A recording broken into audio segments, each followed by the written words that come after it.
할렐루야. 일주일 잘 지내셨습니까? 우리 한번 몇 분에게 인사해요. 잘 지내셨어요? 축복합니다. 시작. 네.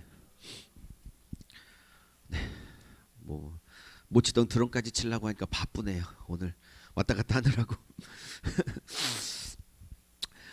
저희 세종 그나라 교회는 주일 예배 때마다 마태복음 말씀을 계속 살펴보고 있는 중입니다. 오늘은 20번째 시간입니다. 20번째 시간으로 본문은 마태복음 4장 22절에서 5장 1절까지 말씀을 가지고 은혜를 나누겠습니다. 말씀의 제목을 한번 따라해 보시죠. 말씀으로 치유하는 교회. 시작. 네, 말씀으로 치유하는 교회입니다.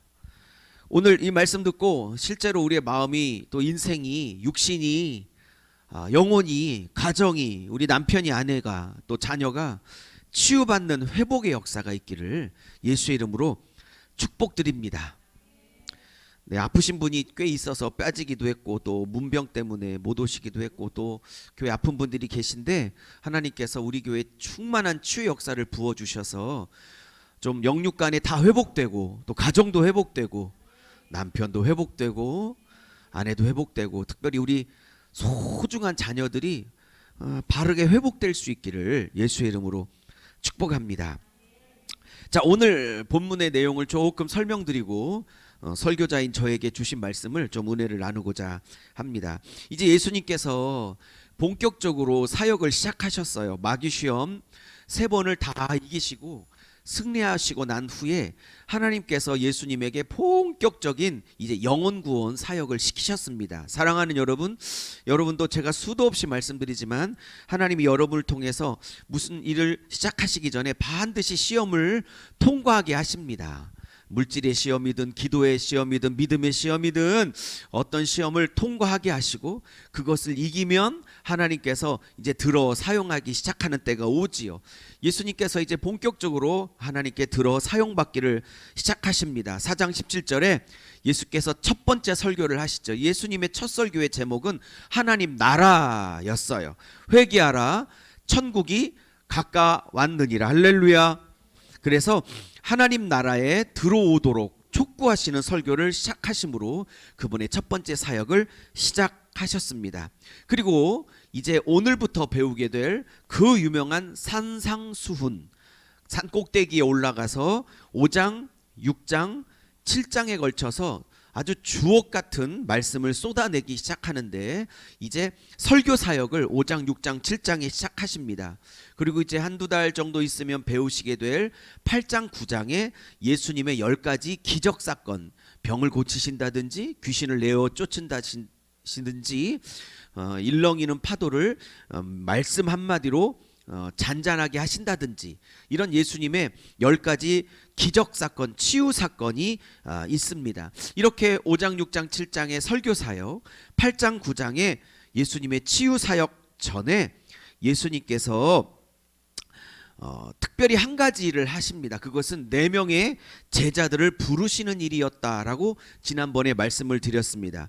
4명의 제자를 부르시는데 첫 번째 베드로와 그 형제 안드레, 그 다음에 야고보와 요한, 이렇게 4명의 사도는, 제자는 예수님이 12제자 중에 가장 중추적인 역할을 하게 될 사람들이 되죠. 이렇게 4명의 제자들을 먼저 부르십니다. 지난주 설교의 주제는 바로 이 4명의 제자들을 부르시는 일에 초점을 맞췄습니다. 하나님 나라의 사역은 무엇으로 시작된다? 사람을 불러내는 일로 시작된다. 하나님의 사람들을 세우는 일로 시작된다. 교회가 집중해야 될 것은 건물의 규모나 어떤 행사나 프로그램이나 외형적인 것보다는 교회가 집중해야 될 것은 한 사람 한 사람을 세워가는 것이다. 한 사람 한 사람을 집중하는 것이다. 여러분, 그 교회 담임 목사가요, 자꾸 알려지는 것 좋아하고 뭐 큰일 하는 것 좋아하고 떠벌리는 것 좋아하고 자꾸 행사 좋아하면요, 겉으로는 그 교회가 막 살아 움직이는 것처럼 보일지 모르지만 그 교회 성도들은 아주 힘이 들게 되어져 있습니다. 그러나 교회 목사가 한 사람 한 사람을 키워내는 일에 목회 철학을 갖고 있으면 한 사람 한 사람을 세우는 일에 집중하게 됩니다.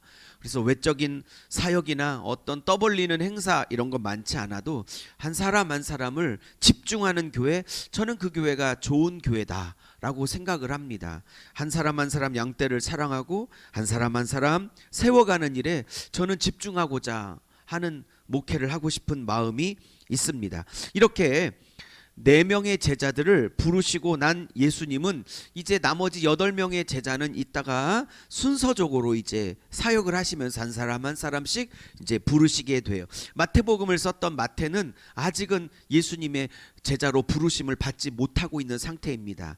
이제 4명의 제자를 부르신 예수님은 이제 23절 오늘 25절까지 많은 병자들을 고치시고 또 많은 사람들을 치유하시고 복음을 전하시면서 유대인뿐만 아니라 이방인들까지도 이제 만나주심으로 그들에게 복음을 전하시는 사역을 23절부터 25절까지 하시게 됩니다. 23절에 보니까 오늘 온 갈릴리에 두루 다니시며 그들의 회당에서 가르치시며 천국 복음을 전파하셨다고 말씀하십니다. 백성 중에 모든 병과 모든 약한 것을 고치셨다고 말씀을 합니다. 그 예수님께서 유대인의 회당에 들어가셔서 하나님의 말씀을 가르치시고 그리고 그 천국 복음을 전파하시고 그다음에 모든 병들을 고치셨다, 모든 약함들을 고치셨다. 예수님의 3대 사역을 말하시죠. 가르치시고 천국 복음을 전파하시고 세 번째 모든 병과 약함을 고치시고. 자, 이랬더니 이 예수님의 소문이 온 수리아에 퍼졌다 그랬습니다. 이 수리아는 이스라엘 땅 저 북쪽에 있는 지역을 말하는 건데요. 굉장히 큰 도시예요. 이방 도시예요. 그러니까 예수님의 소문이 뭐라고요? 이스라엘 땅에만 머문 게 아니라 저 위쪽 지방 수리아 이방 땅에도 멀리 퍼졌다는 소식을 알게 됩니다. 사랑하는 여러분, 우리 교회 소문이 그렇게 되기를 바라고 또 여러분의 기업과 사업이 여러분이 예상했던 그 지역과 지경을 더 넘어 더 멀리 그 소문이 퍼질 수 있기를 예수의 이름으로 축복합니다. 그래서 모든 앓는 자, 또 각종 병에 고통당하는 자, 귀신 들린 자, 간질하는 자, 뭐 이런 자들이 중풍병자 이런 자들이 이스라엘 땅에서뿐만 아니라 저 수리아 땅 이방 땅에서부터 막 예수님께 몰려들기 시작했어요. 그랬더니 오늘 24절 끝에 모든 사람들을 예수님께서 다 고치셨다고 말씀드립니다. 사랑하는 여러분, 우리 예수님께서는요, 누구는 고치고 누구는 안 고치고 어떤 가정은 고치고 어떤 가정은 안 고치고 하지 아니하셔요. 예수님께 나오는 모든 사람들을 받아하지 않고 다 고쳐주시는 그 예수님이란 사실입니다. 그래서 갈릴리, 이것은 이제 이스라엘 국토이지요. 데가볼리 벌써 이방 땅이에요. 예루살렘, 유다, 요단강 건너편, 즉 이방 땅을 얘기하는 거죠. 즉 유대 땅이든지 이방 땅이든지 모든 사람들이 다 예수를 좇았다 이렇게 나옵니다. 그리고 제가 5장 1절까지 본문을 잡은 건 할 얘기가 있어서 그래요. 이렇게 수많은 사람들이 예수를 좇았더니 예수께서 자기를 따르는 유대인, 이방인 모든 사람들을 다 보시고 갑자기 산에 올라가셨어요. 아니, 왜 산에 올라가셨을까? 그랬더니 제자들이 예수님께로 나왔다라고 말합니다. 그리고 이제 다음 주부터 배우게 될 그 유명한 8가지 복. 이런 사람은 복이 있나니, 이런 사람은 복이 있나니, 이런 사람은 복이 있나니 라고 8번을 말하시는데 소위 학자들이 팔복이라고 하죠. 그리스도인들이 누리게 될 팔복을 이제 다음 가르치십니다. 이건 이제 다음 주에 같이 나누려고 하고요. 자, 무리를 보시고 예수님께서 산으로 올라갔더니 제자들이 나왔다. 여기까지가 오늘 제가 설교할 본문입니다.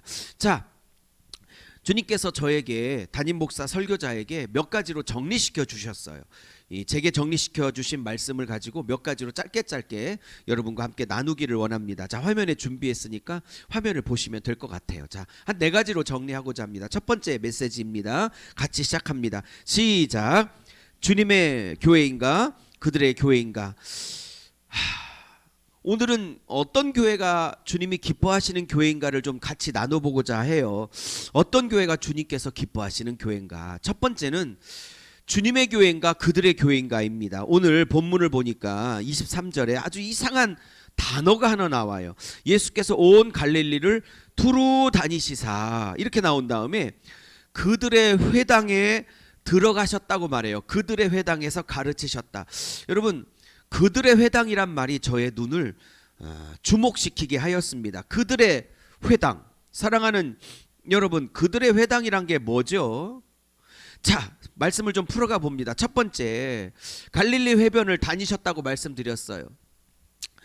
여러분, 갈릴리는 호수입니다. 호수. 갈릴리는 호수임에도 불구하고 오늘 해변 바닷가처럼 표현하고 있습니다. 어제 바다 가셨다고 집사님 그러셨는데, 여러분, 갈릴리가 호수임에도 불구하고 성경은 꼭 갈릴리를 바다처럼 그리고 있어요. 왜일까요? 물론 뭐 갈릴리 호수가 굉장히 커서요, 겉으로는 바다처럼 보여요. 그렇지만 엄연한 육지로 둘러싸인 호수입니다. 그런데 성경에는 갈릴리를 호수로 표현하는 법이 거의 없어요. 호수인데 바다로 얘기해요.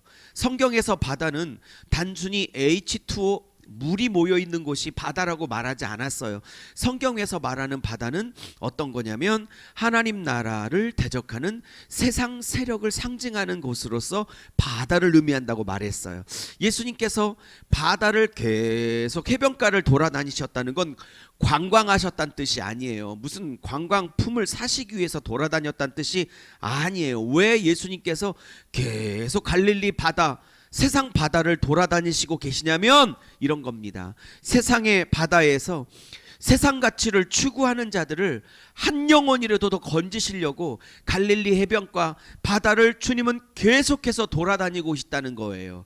여러분이 어려울까봐 제가 생략을 했지만 여기 갈릴리 해변가를 다니시다가라는 이 헬라어 원문, 이 신약 성경은 그리스어 헬라어로 쓰여졌는데 이 헬라어 원문을 꼼꼼하게 제가 살펴보니까 이게 다니시다가 현재 분사형이에요. 현재 분사형이라는 건 뭐냐면 계속해서, 즉 한 번, 두 번 다니다가 포기하는 게 아니라 무슨 목적을 이룰 때까지 계속해서 반복해서 끊임없이 그렇게 지속적으로 다닐 때 현재 분사형을 쓰는 거예요. 주님은 현재형입니다. 오늘도 다니십니다. 어떻게 해요? 오늘도 세상 바다에서 세상 가치관을 추구하고 사는 자들을 한 영이라도 불러서 주님의 제자로 세우기 위하여, 천국 보내시기 위하여, 한 영혼이라도 지옥 보내지 않게 하기 위하여 계속해서 주님은 오늘 이 세종 땅, 또 한국 땅, 전 세계를 다니시며 한 영혼이라도 부르시기 위해서 현재형으로 불러 다니고 계신다라는 사실을 우리가 알 수 있습니다. 근데 오늘 제가 진짜 말하고 싶은 건 그들의 회당이에요. 여러분, 성경은 한번 따라해 보시죠. 그냥 쓰인 단어가 없다. 시작. 그냥 쓰여진 단어가 없다. 여러분, 성경에는 그냥 쓰인 단어가 없어요. 오늘 이 회당이 유대인들이 모여서 토요일 안식일에 말씀을 배우는 장소인데 회당이라고 그래요. 이거를 하나님의 회당이라든지 주님의 회당이라든지 그냥 아예 수식어를 떼고 예수께서 회당에 들어가셨다 이렇게 말씀하시면 단순할 텐데 굳이 이 저자는 그들의 회당에 들어갔다고 말합니다. 이걸 통해서 알 수 있는 것이 뭐냐? 이 하나님을 높이고 하나님의 말씀을 배우고 하나님이 주인 되어야 할 이 회당이, 주님의 회당이어야 할 이 회당이 주님이 밀려나 있는, 주님과 아무 관계가 없는, 주님의 말씀이 선포되어지지 않고 있는 사람들이 주인이 된 사람의 회당이 되고 있음을 저자는 힘주어 말하고 있는 것입니다. 여러분은 바쁘셔서 또 성경을 전문적으로 연구하시는 분들이 아니라 일주일에 어쩌면 처음 성경을 오늘 펼쳐보고 있는지도 모르겠지만 사실 그렇지요. 저희같이 말씀을 본격적으로 연구하도록 부르심을 받은 목회자들은 성경을 꼼꼼히 보게 되어져 있습니다. 여기에서 그들의 회당이란 것이 제게는 그냥 넘어가지지가 않아요. 여기서 마태복음의 저자 마태를 통해서 성령께서 하시고 싶은 얘기가 무엇인가? 이 회당이 그들의 회당이었던가 아니면 하나님 자신의 회당이었던가를 말하고 싶으셨던 것 같아요. 근데 오늘 성경에 보니까 이 회당이 그들의 회당이었다라고 성경은 말하고 있어요. 아하, 예수님 당시에 유대교회 유대인들의 회당이 하나님과는 아무런 관련이 없는, 주인이신 하나님과는 아무런 관련이 없는, 하나님과 관련이 없는 그들만의 리그로 전락했구나. 우리가 가끔 쓰는 표현이 그들만의 리그라는 얘기를 하죠. 여러분 이제 적용을 해봅니다. 이 세종시에도 제가 알고 있기로 550교회가 있습니다. 제가 설교하기 전에 세종시 11시에 예배드리는 500여 개의 교회 다 하나님 아버지 다 은혜를 허락해달라고 기도했지요. 한국에 6만 5천 교회가 있다고 생각합니다. 많은 분들은 30만의 목사들이 있다고 생각합니다. 여러분 정말 세종시 550교회, 한국 6만 5천 교회가 전부가 다 주님의 교회일까요? 아니면 주님께서 관련이 없어 하시는, 주님께서 아무런 관련이 없어 하시는 그들의 만의 교회일까요? 오늘날의 교회는 누구의 말씀을 가르치고 있을까요? 주님이 주인 되시는 교회일까요? 아니면 그들의 교회일까요? 주님께서 세종시 550교회 또한 6만 5천 한국교회를 보시며 나의 교회라고, 주님의 교회라고 말할 교회가 몇 교회나 될까요? 예수님과 아무런 관련이 없이 자기들만의 만족과 자기들의 가치와 자기들의 사상을 가리키는, 혹시 그들만의 교회라고 주님은 말씀하실 교회는 없을까? 우리 세종그나라교회는 나의 교회라고 말씀하실까요? 사람들의 교회라고 말씀하실까요? 저는 참 궁금합니다. 이 말씀을 준비하는데 떠오른 말씀이 하나 있었어요. 하나 보여주시죠. 계시록 3장 20절에 한번 같이 읽어볼까요? 시작. 볼지어다 내가 문 밖에 서서 두드리니 누구든지 내 음성을 듣고 문을 열면 내가 그로 들어가 그와 더불어 먹고 그는 나로 더불어 먹으리라. 여러분 너무나 유명한 말씀이죠. 기독교 서점 가면 꼭 액자에다가 예수님이 이렇게 문을 두드리고 있는 액자가 나오는 그런 유명한 말씀이죠. 전도할 때도 전도지에는 이 말씀이 꼭 포함되어 있으시죠. 저는 전도할 때 이런 말씀을 넣으면 안 된다고 생각하는데, 이 말씀은 전도하라고 쓰는 불신자에게 주신 말씀이 아니라 계시록 3장의 라오디아 교회라고 예수님께서 말씀하시기를 너희들 차든지 덥든지 해라.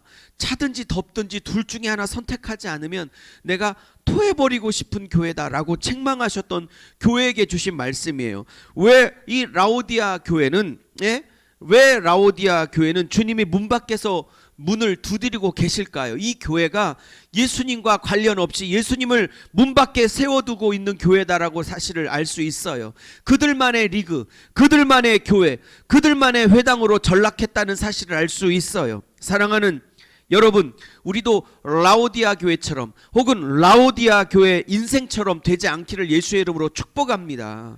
예수님이 너만의 인생, 너희들만의 교회, 나랑 아무 관계없는 교회라고 말하지 않게 되기를 축복합니다. 내가 문 밖에 서서 문을 두드리지 않게 하게 하시는 교회가 되기를 바랍니다. 예수님이 그 교회 안에 들어오셔서 주인이 되시기를 원하는 겁니다. 할렐루야. 두 번째입니다. 두 번째, 오늘 말씀의 본론에 좀 들어가 보죠. 두 번째, 예수님께서 원하시는 교회가 어떤 교회냐? 저는 오늘 본문을 통해서 두 번째 이렇게 생각을 해봤습니다. 함께 같이 해보시죠. 시작. 교회는 하나님의 말씀을 끊임없이 가르치시는 교회입니다. 할렐루야. 오늘 23절에 보니까 예수께서 갈릴리 해변을 다니시면서 천국 복음을 가리키셨다. 첫째. 두 번째, 그 다음에 천국 복음을 전파하셨다. 첫 번째. 두 번째, 말씀을 가르치셨다. 두 번째. 세 번째, 모든 약함과 병자를 고치셨다. 이렇게 동사가 세 번이 나옵니다. 제가 가끔 말씀드리지만 한국어나 일본어나 중국어나 미국어나 영어나 불어나 이 헬라어나 그리스어나 똑같아요. 한 문장에 동사가 세 번, 네 번, 다섯 번 이렇게 반복되면 언어학적으로 주동사는 딱 하나밖에 없을 것이고 나머지 동사들은 다 보조 동사들입니다. 오늘도 지금 천국 복음을 전파하셨다. 동사 한 번 나왔죠. 가르치셨다. 또 하나 나왔죠. 약함을 고치셨다. 동사가 세 번 나왔어요. 이랬을 때에 주동사는 하나밖에 없는 거예요. 나머지는 보조 동사입니다. 여기 세 동사 중에서 주동사는 뭐를 쓰고 있냐면 천국 복음을 전파하셨다가 여기에 주동사예요. 즉 하나님 나라를 전파하셨는데 이게 주동사고, 하나님 나라를 전파하는 방법이 뭐냐? 두 가지 동사인데, 첫째 하나님 말씀을 가르치면서 전파하셨고, 둘째 모든 병을 고치시면서 전파하신 거예요. 그러니 저는 여기서 목회자로서 중요한 원리를 깨닫습니다. 아, 교회가 해야 될 일은 하나님 나라를 전파하는 게 맞는데 두 가지만 열심히 하면 되겠구나. 교회는 뭐? 첫째, 하나님의 말씀을 열심히 가르치고, 두 번째, 모든 성도들의 약함을 고치면 되겠구나. 교회는 두 가지를 집중하면 되겠구나. 아, 가르치는 일과 둘째, 고치는 일. 오늘 그 중에 첫 번째를 함께 얘기하려고 합니다. 예수님께서 가르치셨다고 말해요. 그들의 회당에서 가르치셨다. 이때 이 가르치셨다가 헬라어 원문에 보면 디다스콘이라는 헬라어 원문을 쓰고 있어요. 물론 영어로는 teach겠죠. teach. 근데 이게 헬라어 원문을 가면 디다스콘입니다. 이 디다스콘이 아까도 말했던 것처럼 현재형이에요. 아까 갈릴리 해변을 하나님이 예수님께서 계속해서 다니셨다, 현재형을 쓰고 있는데 여기 가르치셨다도 현재형이에요.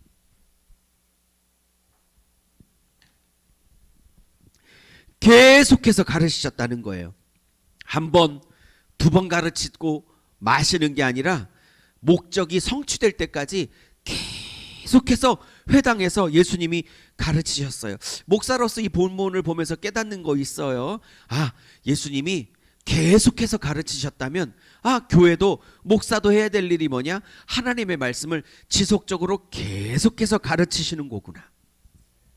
주님은 하나님의 말씀을, 하나님 나라의 복음을 반복해서 가르치셨어요. 하나님 나라를 세우시는 주님의 첫 번째 방법은 뭐니 해도 말씀 사역입니다. 교회에 여러 가지 기능이 있죠. 사랑하는 여러분, 오늘도 교회를 나오셨는데 무엇을 기대하며 나오셨어요? 일주일에 한 번 드리는 거니까 그냥 생각 없이 나오셨나요? 가까운 세종에서 오신 분도 계시고, 대전에서 오신 분도 계시고, 저 남양주 구리에서 오신 자매도 계십니다. 여러분, 그 원근각지에서 오늘 교회로 달려 나오신 이유가 무엇이에요? 일주일에 한 번씩 예배를 드리니까 습관적으로 나오셨나요? 아닙니다. 여러분, 교회는 여러 가지 기능이 있습니다. 위로하는 기능이 있죠. 또 병을 고치는 기능이 있죠. 서로 교제하는 기능이 있죠. 함께 기도하는 기능도 있고 여러 가지 기능이 있어요. 그런데 교회가 여러 가지 역할과 기능 중에 제가 생각할 때 오늘 이 본문에서 말하고 있는 교회의 가장 핵심적인 기능은, 역할은 무엇이어야 하냐?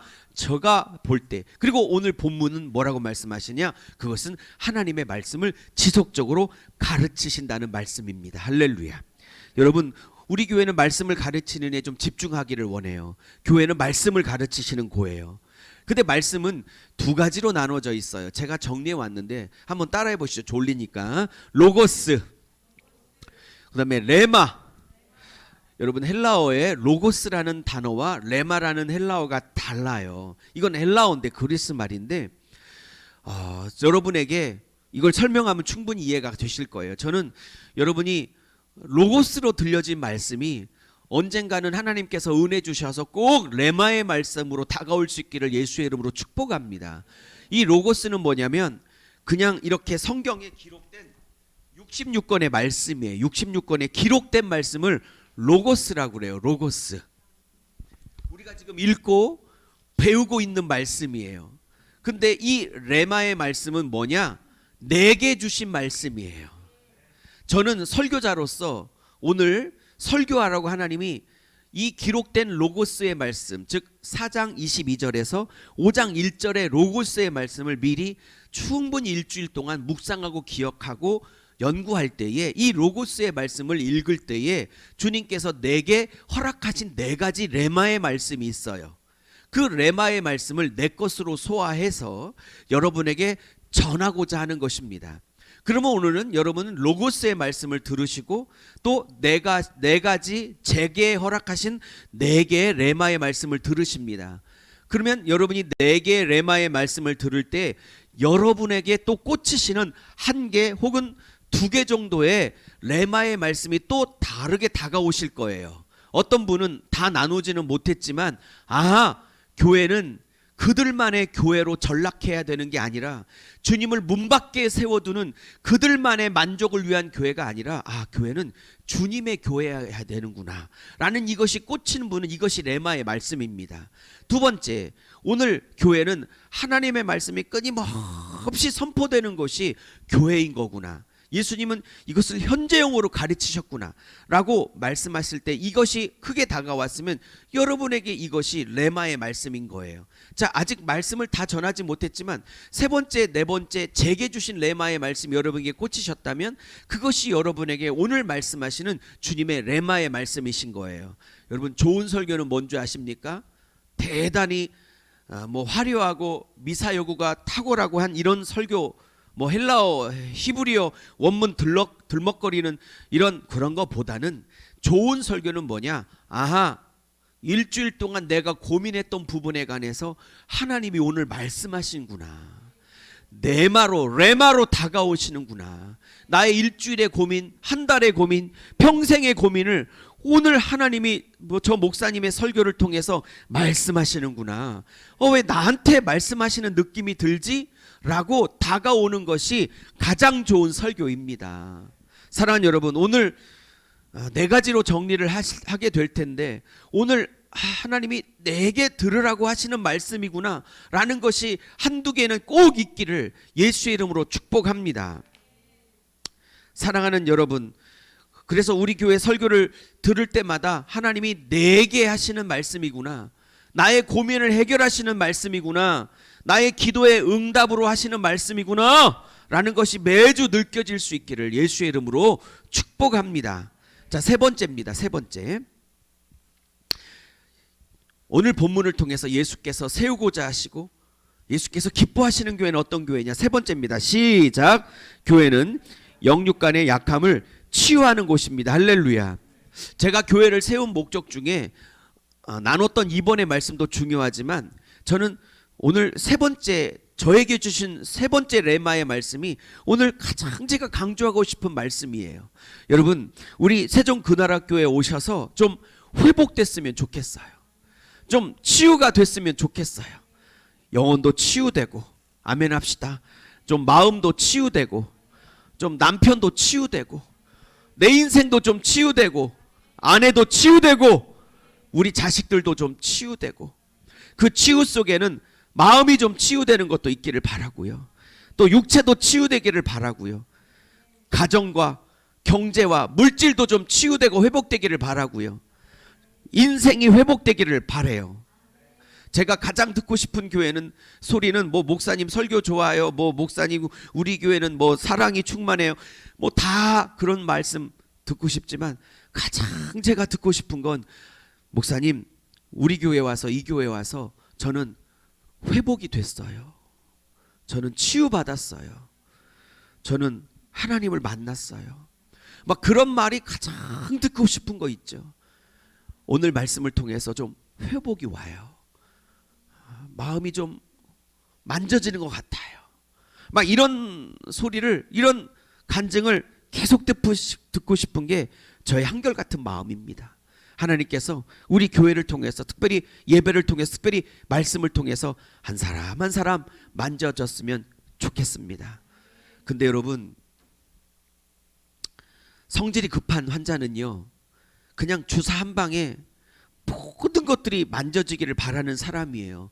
이 성질 급한 의사도 환자가 오면 한 방에 다 치료하려고 하는 의사는 나쁜 의사예요. 그렇게 되면 어떻게 되는 줄 아십니까? 주사의 약이 세져요. 몸이 안 좋아요.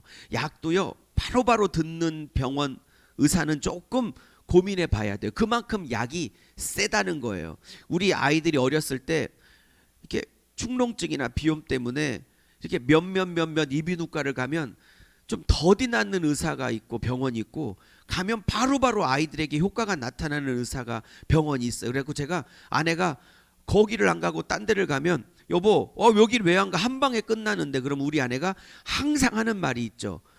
여보, 목사님 그만큼 약이 세다는 거예요. 아이들에게 좋지 않은 거예요.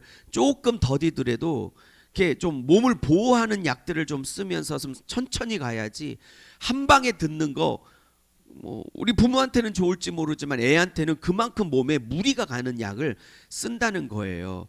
제게 가끔 그런 얘기를 아내가 할 때가 있었습니다. 사랑하는 여러분, 전도 살 때 교회를 개척하고 난 다음에는 이게 경험이 없으니까 어떤 이렇게 설교를 작성하면 이렇게 한 40분에 그날 한 방에 모든 성도들을 내가 다 만지리라. 물론 하나님이 하시는 거지만 이 설교를 통해서 모든 성도들을 내가 다 치유하리라. 이 설교가 오늘 큰 역할을 하리라. 이렇게 멋모르게 달라붙을 때가 있어요. 근데 목회를 하면서 느껴보니까 역시 깨닫는 게 있어요. 이게 한 번에 되는 게 아니에요. 여러분, 설교도 쌓이고 쌓여야 되는 거고, 말씀도 쌓이고 쌓여야 하는 거고, 은혜도 쌓여야 하는 거고, 이렇게 자꾸 쌓이고 쌓이면서 제가 좋아하는 말 중에 물들여라는 말씀을 되게 좋아하는데 이렇게 자꾸 젖어들어야 되는 거예요. 물들여져야 되는 거예요. 그래서 하루, 이틀, 이번 주, 다음 주, 다다음 주, 지난주, 한 주 이렇게 52주가 자꾸 설교가 내 안에 쌓이면, 할렐루야, 내 안에 물들여지면, 내 안에 젖어들면 그 쌓여진 설교가 그 역할과 그 능력을 발휘할 때가 있을 줄로 믿습니다. 진행해 보죠. 여러분, 그래서 치유하다라는 단어가 이게 테라피온이라는 헬라어를 쓰고 있는데 이 역시도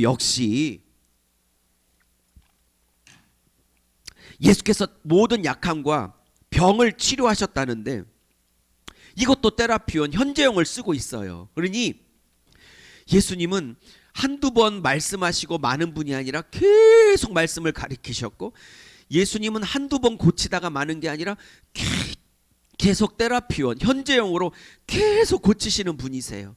매주 예배 때마다 말씀 듣고 뭔가가 계속 고쳐지는 역사가 있기를 예수의 이름으로 축복합니다.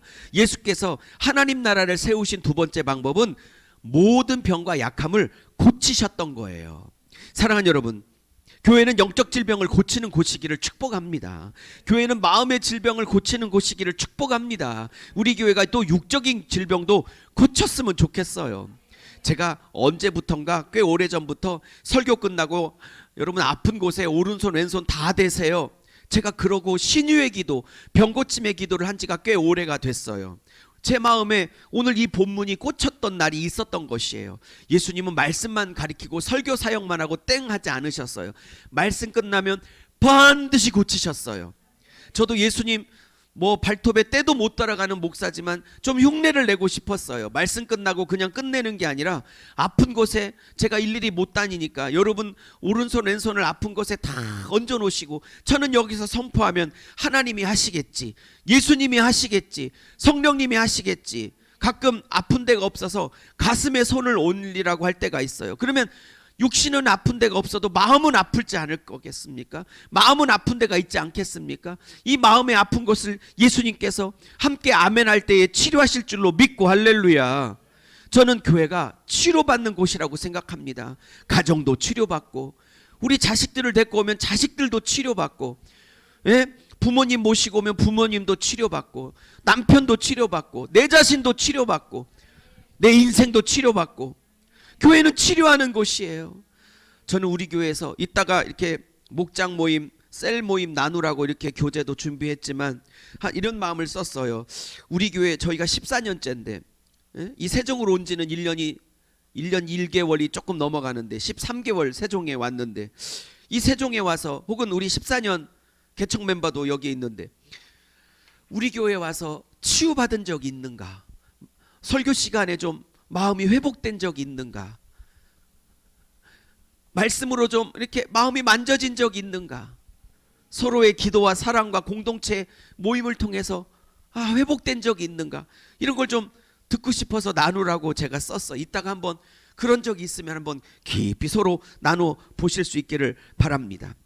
여러분, 사람은 두 가지가 있어요. 사람은 악함이 있고 약함이 있어요. 오늘 모든 악함을 치료했다고 말하지 않고 모든 약함을 치료했다고 그래요. 여러분, 목사 중에요, 이 두 가지 균형을 잘 이루어야 돼요. 목사가, 잘 들어보세요, 사람을 악함으로만 보기 시작하면 설교가 힘들어져요.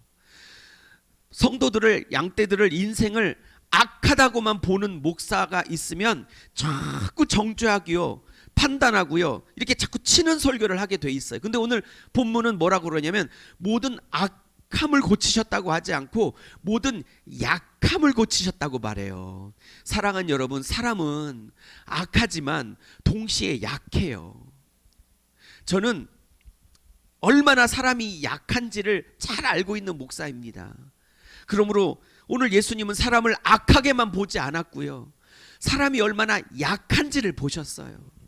죄 얼마나 약한지, 유혹이 얼마나 약한지, 염려와 걱정과 근심이 얼마나 약한지, 질병이 얼마나 약한지, 이번 달 수입이 지난달보다 못하면 얼마나 마음이 염려와 걱정과 근심이 있는지, 또 우리 성도 중에 사업하는 분들, 큰 사업이든 작은 사업이든 자영업 하신 분들이 꽤 있으니까 코로나가 이렇게 장기화되면서 유지를 하고 있는지 목사만의 마음에 얼마나 걱정이 많겠어요. 성도들을 위해서 기도하면서.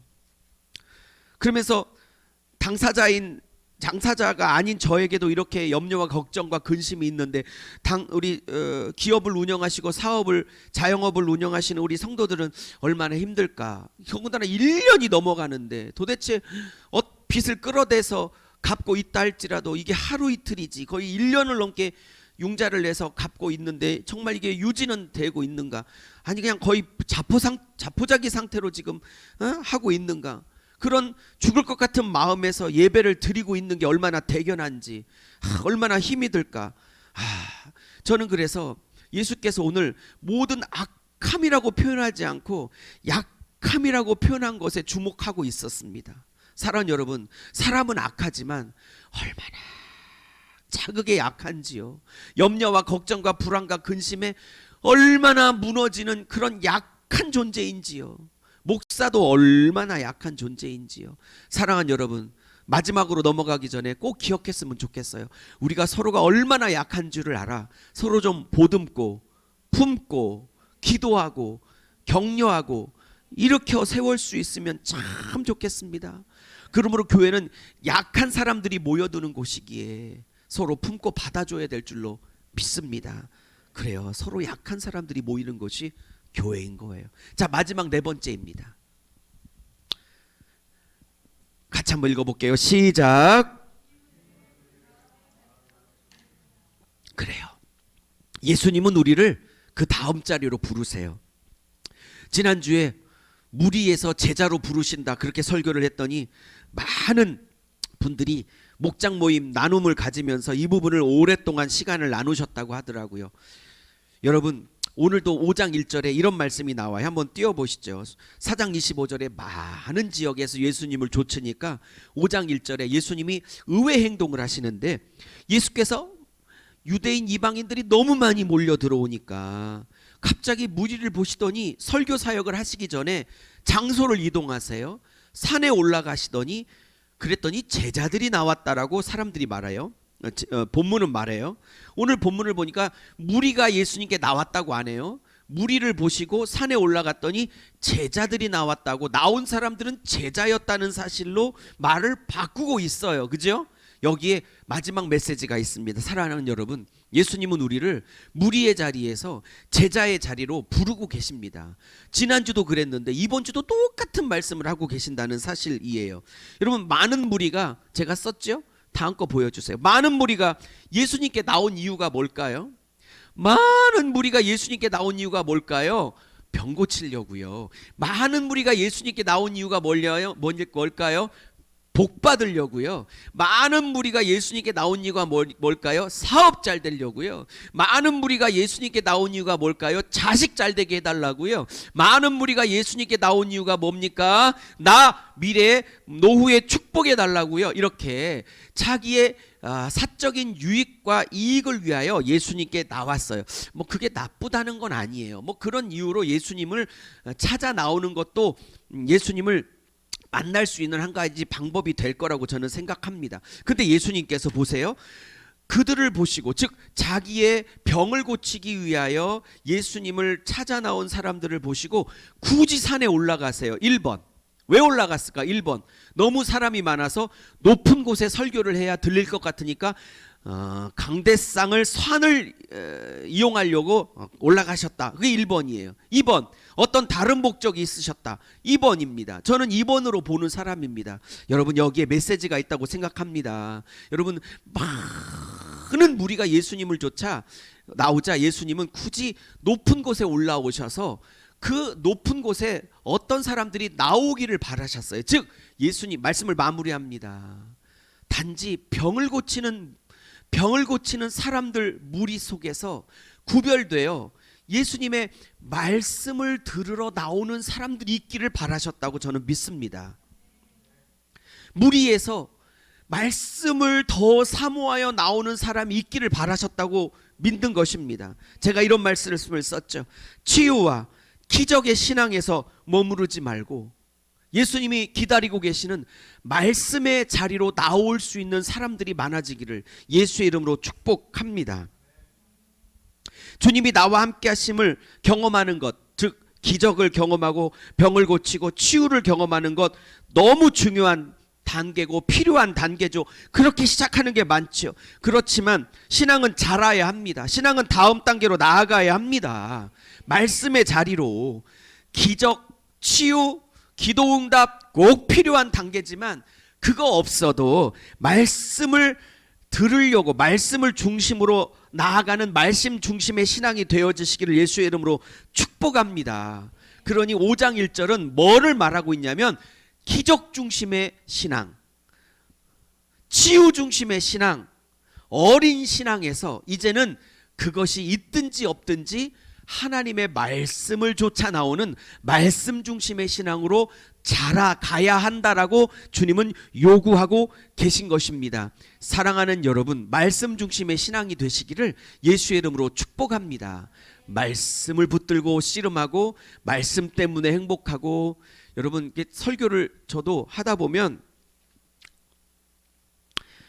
말씀에 젖어드는 교회가 있어요. 뭐 많지는 않지만 교회 부흥회를 좀 1년에 가끔씩 몇 번씩 다른 교회 부흥회 초청을 향해서 다녀보면 그 교회 수준을 알 수 있어요. 딱 말씀을 전해보면, 이렇게 말씀을 탁 전하면 말씀에 쫙 젖어드는 교회가 있어요.